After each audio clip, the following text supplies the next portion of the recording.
Hello, how are you today? So glad to be here with you. I just needed to take this time to encourage you. Today is a new day. Yesterday's gone. Tomorrow may never get here. Today is the day that we have to be able to maximize, to be the best version of ourselves while it's called today. But the question is, are you going to shrink down or are you going to rise up? Are you going to be the best, most maximized, maximum version of yourself? Or are you going to allow other people's template, other vessels, other things that have been told to you to define who you are? I encourage you to go on this journey with me. This is a journey I'm in the midst of taking myself to. And I really just came here today to just really share with you what I'm going through, what I'm thinking, what I'm feeling, what I'm learning, and to really help you be able to really, truly thrive in all you do. My name is Steve Kidd. I am a third generation minister, an international best-selling author of multiple books. I said last time I'm working on book 20, and it is basically done. But in addition to that, I've got about 5 or 6 others that I'm working on and 4 or 5 others that are rumbling around in my brain. Yes, I do like to write, and I love to put it out there and share my words with you. I hope in any way, really honestly, if I could only even just help one of you, that would be more than enough. But if there's anything I can do to help you, I'm here. I'm all in for that.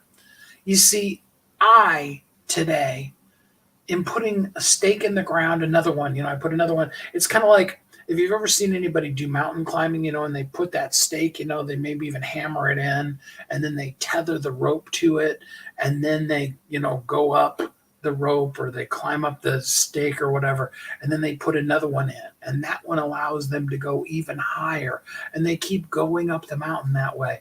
That's kind of what I'm doing right now. And so this is another one of those things. I choose to rise up. Don't have to. In fact, I want to share some stories with you. That's what really started me off on this morning.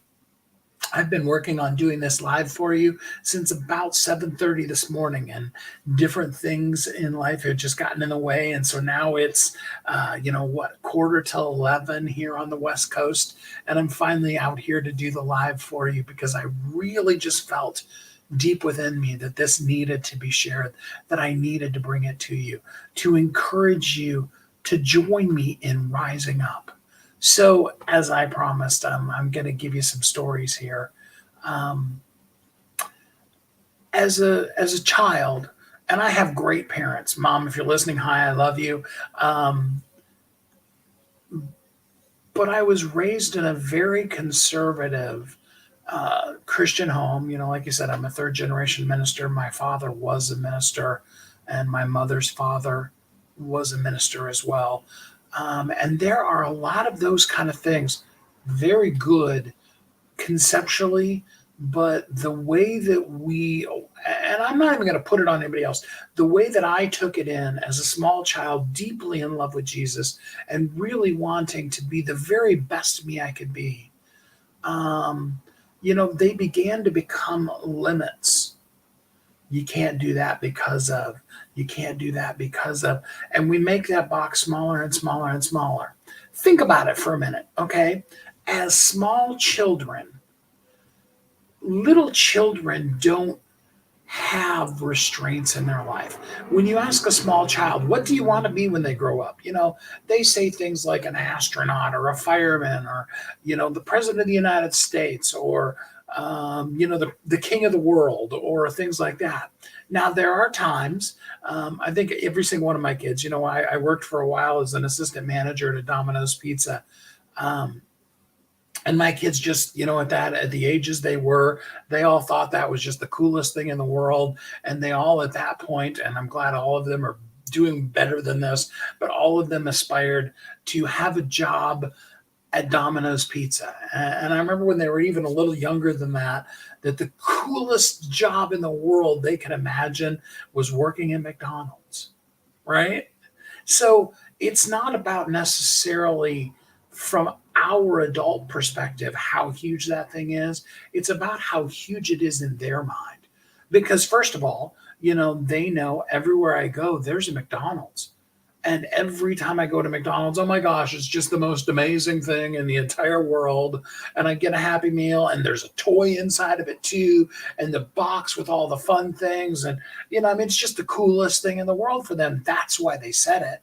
It wasn't because they were like, well, you know, when I grow up, I hope that I can work from 9 to 5 at some place that I'm covering my bills and I'm doing okay, or maybe I'm there's that old phrase, just over broke. I think almost everybody, myself included, that I've ever met that's living that just over broke lifestyle really is living that just under broke lifestyle, where the month runs out just a little bit before the money runs out, and we always find ways to squeak and eep our way through it, but we never really thrive. Some of you that follow me all the time, you're noticing I have a new banner down at the bottom, um, because I want you to thrive. I want you to live thriving and truly free so that you can embody the concept of living exceedingly abundantly above. Think about that for a minute. Think about those words, exceedingly, abundantly, above. What would your life look like if you were exceedingly abundantly above? Now, if I throw in on top of exceedingly abundantly above, I throw in above all that you can ask or even think. Now, I mean, I don't know about you, but I can think a lot of things. And again, if we go back to that small child, that child had the ability to dream. There are very few children, well, I don't know of any child that isn't a dreamer until it gets stolen, beaten, taken from them. Away the dreamer out of a child. A child can feel are running, to get out of the rain. They're just like, oh my gosh, this is so wonderful. And they're stomping through all the puddles and they're just enjoying life. It is a grand old time, right? Isn't that what it's like? And as adults, we get all frustrated because they splash us, because we just want to get in and from the rain. And for them, it's just this amazingly incredible experience.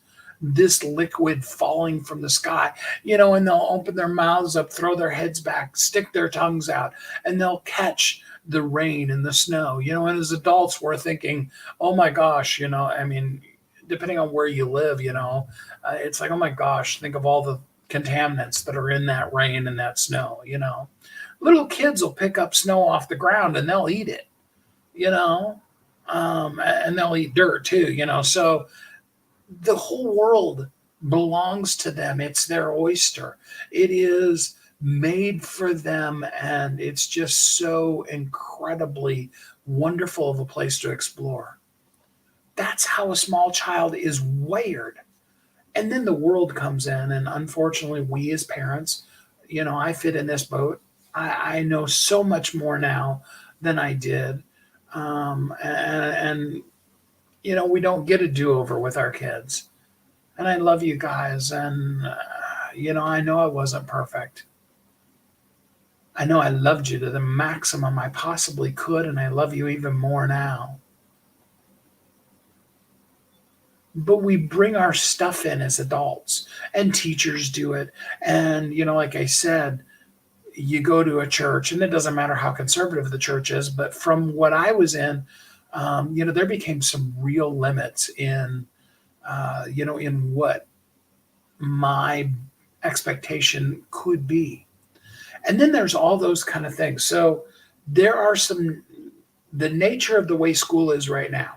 And those of you that know me know that I would love to see a complete transformation, transition, whatever you want to call it, of the school systems, because I think they need to be completely revamped. Um, but with the way school is right now, we send a child there and then we begin to teach them the concepts of sitting down and shutting up. I mean, really, at the heart and soul and core of what school is right now, it's not about let's explore and imagine. And I mean, kindergarten can kind of be that way, preschool can kind of be that way. But the further they go into school, the more we want them to sit down, be quiet, learn their stuff, and express back to us through a test that they can regurgitate that information to pass the test. Not necessarily that they've incorporated or encompassed it as part of their life, but just simply so that they can get that grade. And that's the nature of school. Okay, now I understand all the reasons. I mean, it would be total anarchy, absolute chaos if you let 25, 20, 30, 50, whatever, I mean, I know some classrooms are really overcrowded. If you let all of them just run amok and do whatever they want to do and just be 100% creative. I understand there is places for structure and organization, but I also hope that you can follow me on this journey as I talk about the fact that those things begin creating boxes. You have that kid in school who's weird. Why are they weird? They're weird because they do something different than what the rest of the people are doing. I'll never forget when I started even contemplating homeschooling and then did homeschool most all of my children. I read a book, and it's a long time ago. I can't even remember what the name of the book was. But the coolest part about that was a story about a father who was he was a chemist, and he was teaching chemistry to his sons.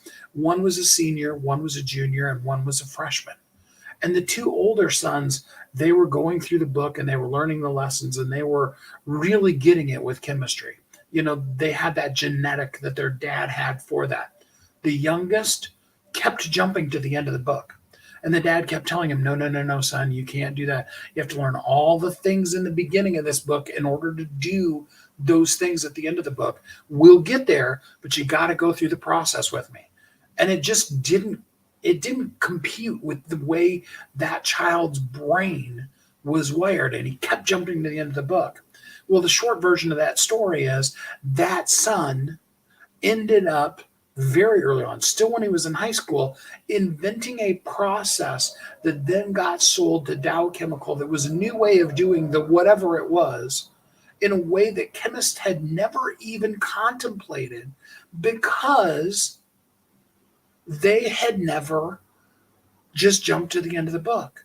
They had to do it the established way in order to get to the established ending.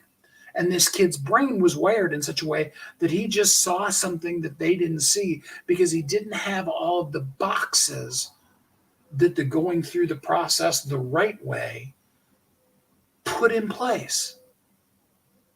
And unfortunately, that's what happens to us, and we get told we're too loud. Has any of you ever been told that? Oh my gosh, you're too loud. You hurt my ears with how loud you are. You're just crazy. Oh, what a crazy idea that was. What if you never were? What if you're just you? But we shrink down. We fit ourselves into the little container of society because we want to fit in. We want to be okay. We want to be accepted. We're told we have to. And in a lot of times, and I don't mean it to sound as abusive as what it kind of feels right this moment, but a lot of times we're kind of beaten into submission. Life, the people in our lives, maybe even the people we love, the people that mean all the best for us. I don't in any way mean that most of the people, I hope, many of the people, at least for sure some of the people, I don't think they meant any ill will towards us at all. They were just simply trying to help us make it in the world. And again, I'm not advocating for total anarchy where everybody just runs around and bounces off the walls and there is, no thought process for the person next to you. That's not at all what I'm talking about. But the box that we begin to create, and then typically as we get older, I'm 55 now, that box keeps getting smaller and smaller and smaller. It reminds me of the trash compactor in the first Star Wars movie, where they're getting, and they're trying to keep the walls open, but it's just squeezing in on them. And if the door doesn't get opened in time, then they'll never get out. I want to be your door to be opened today for you to get out into the expanse of the world. I want your box to be gone, the vessel that you've gotten comfortable in to be blown away, and for you to begin to start experiencing a life that is exceedingly, abundantly above, to be thriving and truly free. What would that look like? Now we're all going to need help with it. I'm needing help as I'm going through it, and I have a group that I'm part of that is blowing my mind, expanding my horizons. And you're going to need that too. You need somebody that can look into your life. And I'm so blessed to have been given this gift. I always say, I don't know why God chooses to give us the gifts he does, but this one's mine and I love it. And that's because I am an incredibly huge empath. I have the ability to feel a person's emotions, even over distances, just through the words they express and the things they say. And God forbid if you happen to be in my space. I was in a meeting the other day and there was a person in the meeting that was dealing with something emotionally. I still don't know what it is, but my empathy picked up on it. And because I wasn't guarding myself, I took on, because as an empath, you can very easily take on other people's emotions and begin to identify them as your own. Because, and you have to remind yourself, it doesn't matter how long you've known it. If you don't guard your own emotions, you take on that emotion, it becomes yours. And I let that happen that day. And my whole day was just blown out. I was just in a horrible, weird place the whole day. It wasn't like I was angry or there was this emotion that I didn't block out, which a lot of times as an empath, you just need to do that. You need to be just like, I'm not going to let that come near, it's not even going to be in my yard. You know what I mean? It just needs to be way away. And other times you need to really process that and say, this is not my feeling. I'm in a great place today. So if I'm feeling something that's telling me I'm not in a great place today, there is something going on that I need to not accept as mine and then process. If it's my place to process it and move it out. So as that empath that I am, highly sensitive person and a person that loves and cares for you so much, I love the opportunity to be able to sit down with somebody, and I've done it in books. It's part of the reason why I've gravitated so much to books is because it really helped me help people see a message and bring that message out, bring the them that is them really up in the forefront, and then share it with the world. But on whatever level you're dealing with it, you need somebody that has the ability to say, I see you. I see inside of what's going on, and here's an idea. And then you need somebody who has the ability to say, this is what you were saying, and this is how big that is. This is what that means. Now, there's two ways you can approach this. You can, be frustrated that it's just never good enough. And you see, that's one of the boxes I put on myself. People telling me, how come when I share something with you, you can never just be happy for me. You always have oh yeah, and that's cool. And we could do, that was me being happy for them.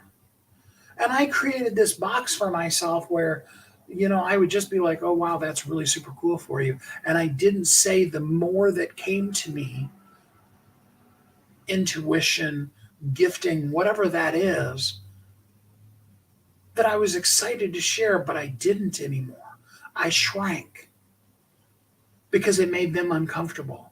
And I don't even know that necessarily it made them uncomfortable, because somebody in my past had said, why can't I ever just say something and have you be happy for me? Why does there always have to be more? And so rather than taking that and saying, hey, I'm glad to check with you and see if you just need me to just rejoice with you where you are and not go any further with it. But hey, I do have this gifting that has the ability that when you bring the thing to me, for whatever reason, I can immediately go, oh, and then this, and then this, and then this, and this. So what makes me so good in marketing is because a person can say, I'm thinking about doing such and such, and then I can just, and I have the contacts and the connections, and I've been doing it for a long time now too. So we can really fire some stuff off when we let it happen. But I created this box. How many of you would raise your hand and say, yeah, I've created a box for myself too? Because somebody said something to me. Somebody told me that my voice was too loud. Somebody told me that I sing too much. Perfect example. What I can tell you, because I've been singing my whole life, what I can tell you is that there are certain notes when you get way up high in your register that I don't want to use the word conceit, but it almost is that. You have to just throw your head back and just belt them out. And it takes a lot of intensity, a lot of air pressure intensity to get up there. And it takes a certain level of self-confidence is what it really is, to just let loose and let it do. Because what we tend to do, and I do it a lot these days, it's part of why I've lost, at least, well, it was at one point an octave and a half. It's probably still about an octave off of the top of the register of my voice, is because when it comes to that really high note that I used to never think about, I used to just be like, so she's a soprano, I should be able to sing with her too, because, she can sing that note, why can't I? That's how my brain worked. Because I hadn't, at that point, had anybody come into my life and tell me that it shouldn't. And more importantly, I didn't tell me that until I did. And it's just a matter of throwing your head back and putting the air pressure behind it.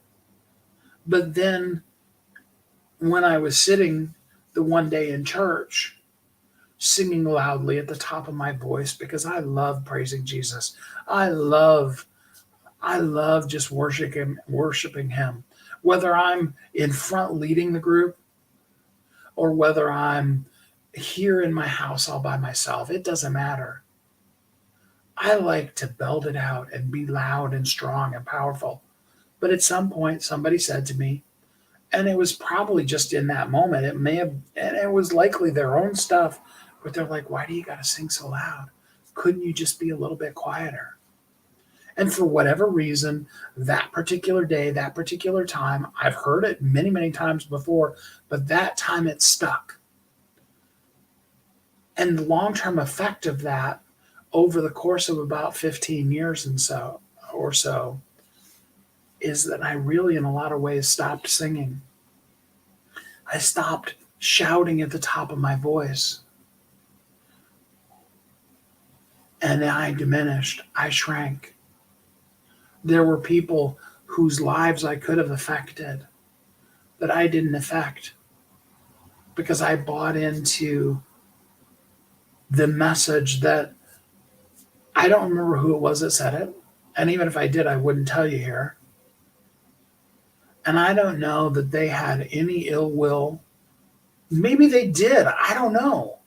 I remember more conceptually that it was said to me because I then repeated it to me over and over and over again. And I remember sitting in my house before Kathy and I separated, and she was gone, and I had headphones on, and I was singing. Do you remember the song Kyrie Eleison by Mr. Mister from the mid-'80s? Some of you are like, I wasn't around in the mid 80s. Who is Mr. Mister and what is Kyrie eleison? Others of you are like, oh yeah, dude, that was a totally cool song. Okay. I was singing that song, and there's some pretty high parts to it. Um, and again, this is, at the beginning of when I knew I was about an octave and a half down. I was very self conscious about it. And I was trying to hit those notes rather than just not worrying whether I did and just throwing out. Okay. And, and they came back and I immediately felt myself clench up and get quiet. And, I remember later asking, how bad did that sound? What kind of a question is that? How bad did that sound? Meaning that I had already decided it sounded bad. It may have sounded great, but I didn't leave space even in my own mind, let alone for somebody else to say, it wasn't that bad. Or even to say, hey, it was absolutely horrible. Oh my God, what were you doing? Would it have made a difference? I was in the middle of a time just singing and praying and praising. The Bible says if we don't praise him, the rocks will cry out. And I've said my whole life, and I forgot and stopped saying it to myself. I think you sound better than a bunch of clanging rocks together, no matter how much you hate your own voice. I know you can sound better than two rocks slamming together. Your voice is there. You've got so much to say. But again, we shrink. Now's the time to rise up. What are you going to choose? You're going to choose to continue to live today in the message that person whom I almost guarantee you does not remember that they told you, shh, be quiet. Maybe you needed to be quiet in that minute. It wasn't supposed to be quiet for the whole rest of your life.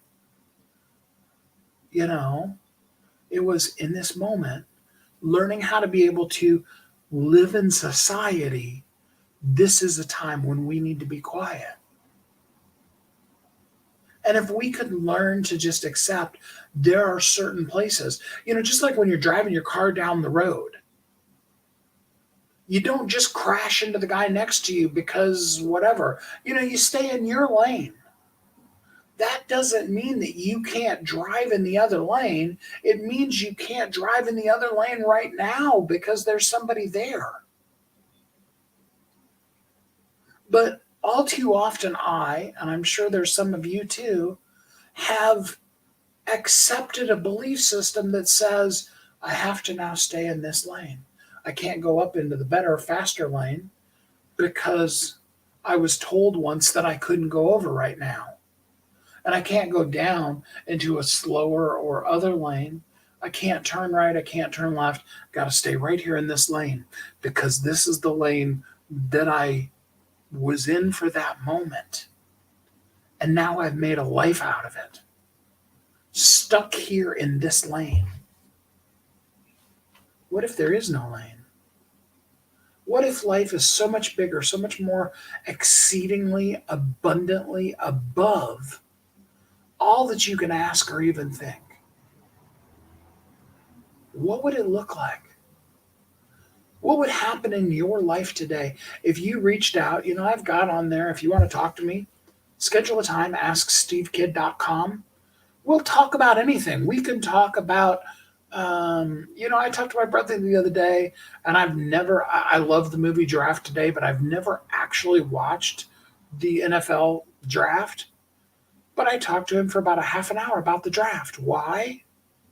Because it was what was interesting to him, and I enjoyed the conversation. So we could talk about something that obscure, or we could get down to, stuff like, who am I? What's my purpose? What should I do in this world? Here's this thing I've got. Could it be bigger? We could get down to the nitty-gritty of blowing away some boxes, shattering some vessels that we, as the plant that we were, how a plant is?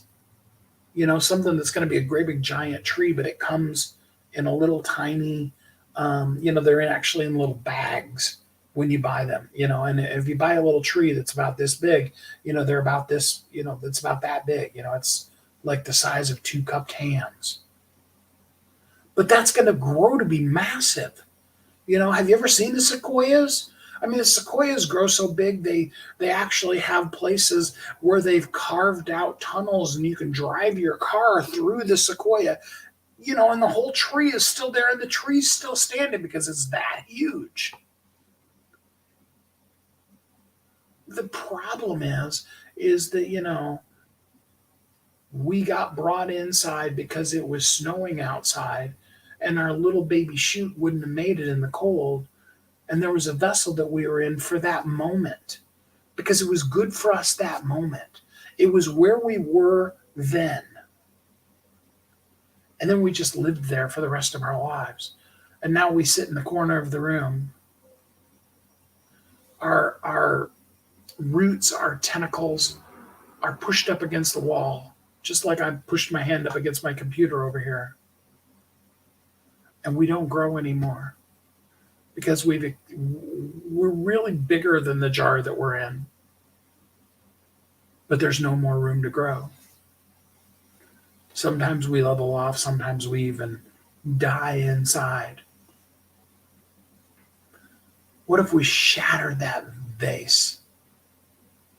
What if our roots were just so strong that even though we came up against the walls, it just went psh, and the world was there to grow into and be all that we could be? What would that look like? What would it look like to live exceedingly abundantly above? How is your life going to be when you're thriving and truly free? I want to be the voice in your life today to say to you, you were always meant to live truly free. You were always meant to thrive. Life is so much more than what we know. And often I needed it, you may need it too, somebody to help us up level. And I would be honored to help you with that if anything that I've said is resonating with you. I hope that our time together today has helped you decide to rise up and to shrink down no more, to be the most that you can be, to release yourself from the chains of all of those messages, all of the times when you needed to sit down and listen, to know that that was a moment when you needed to sit down and listen, and that you didn't need to just sit down and shut up for the rest of your life. To grow, to build, to expand, to be more than you could ever possibly imagine, to make the difference that only you can make in this world, and to maximize who you are while it's called today. Tomorrow will get here all too quickly. And yesterday's gone. You can't do anything about it.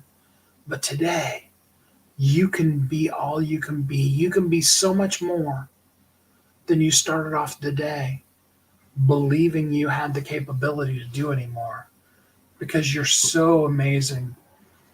You're so incredible. There's so much for you. I'm here for you. Anything that I could do for you, I would love to help you know and see and live exceedingly abundantly above, thriving and truly free. I want that for you. I pray that for you. I'm glad and excited to be here to help you with that. I hope that in all your day, you're happy, safe, warm, and loved, that you are truly free, that you are thriving exceedingly abundantly above,